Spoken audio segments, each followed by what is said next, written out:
توہین مذہب کے اصل کردار۔ مردان کی جامعہ میں مذہبی جنونیوں کے ہاتھوں مشال خان کو درندگی کا نشانہ بنائے جانے کے واقعے کو کئی دن گزر گئے ہیں۔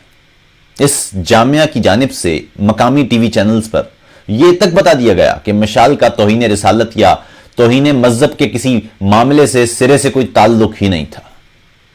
سو عوام میں اچانک غم و غصے اور دکھ کی لہر دوڑ گئی، یعنی اگر مشال کا ایسے کسی معاملے سے کوئی تعلق ہوتا تو ایسی صورت میں مذہبی غنڈوں کو پوری اجازت ہوتی کہ وہ اسے بہیمانہ انداز سے تشدد کا نشانہ بنائیں، اس کے جسم سے لباس نوچ ڈالیں اور اس کے جسم اور روح کے تعلق کے ختم ہو جانے کے باوجود اس پر لاٹھیاں، مکے، لاتیں اور لکڑیاں برسا کر اپنے ایمان کو تسکین دیتے رہیں۔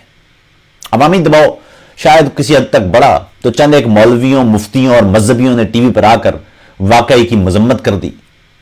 ٹی وی والوں کو اپنی ریٹنگ کے لیے مطلوبہ مسئلہ مل گیا، بات ختم۔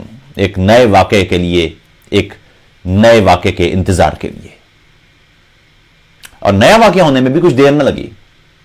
پھر ایک مشتعل جتھا ایک اور شخص پر توہین کا الزام عائد کر کے اس کو بھی ویسی ہی بربریت کا نشانہ بنانے کے لیے گلگت میں مگن ہو گیا۔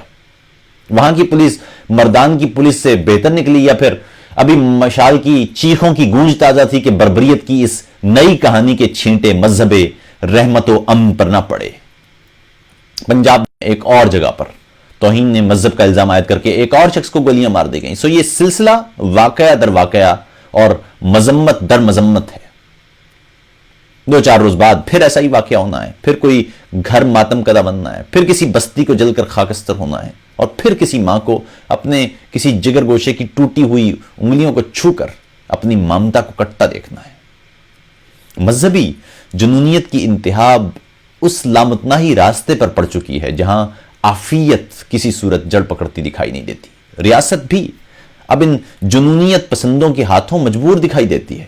لگتا کچھ یوں ہے کہ ایک مدت تک اشرافیہ مذہب کا نام استعمال کر کے مال بناتی رہی اور یہ کہتی رہی کہ ریاست ملا ہی کے لیے بنائی گئی تھی۔ سو اب وہ ملا ریاست کا دودھ پی پی کر بڑا ہو چکا ہے اور واضح طور پر کہتا دکھائی دیتا ہے کہ ریاست میرے لیے بنائی تھی تو اب میرے حوالے کر دو۔ یہ الگ بات ہے کہ جب ریاست بن رہی تھی تو بیشتر مذہبی اس وقت ریاست کی مخالفت کرتے رہے تھے۔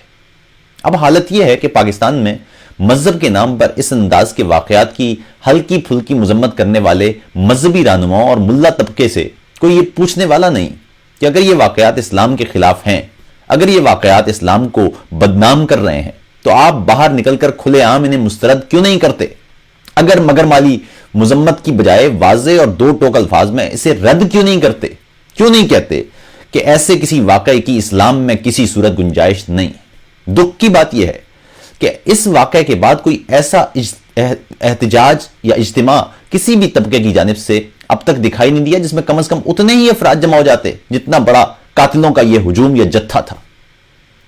دیدہ دلیری کی حالت یہ ہے کہ اب مولوی علی اعلان اجتماعات میں یہ تک کہنا شروع ہو گئے ہیں کہ اسلام امن کا دین نہیں ہے۔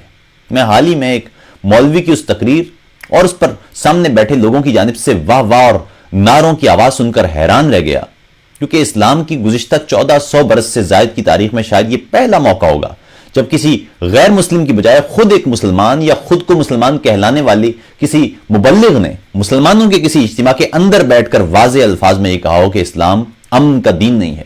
اور حد یہ ہے کہ نہ اس سے توہین مذہب ہوئی اور نہ ہی توہین رسالت، کیونکہ کوئی عام آدمی غیر ارادتاً یا نادانستہ طور پر بھی یہی جملہ ذرا دہرا کر دکھائی، یعنی اسلام امن کا مذہب نہیں ہے، اسے یہ جملہ کسی عوامی مقام پر کہہ کر دکھائیے، مشتعل ہجوم کے ہاتھوں ایسے کسی شخص کا حال بھی مشال سے مختلف نہیں ہوگا۔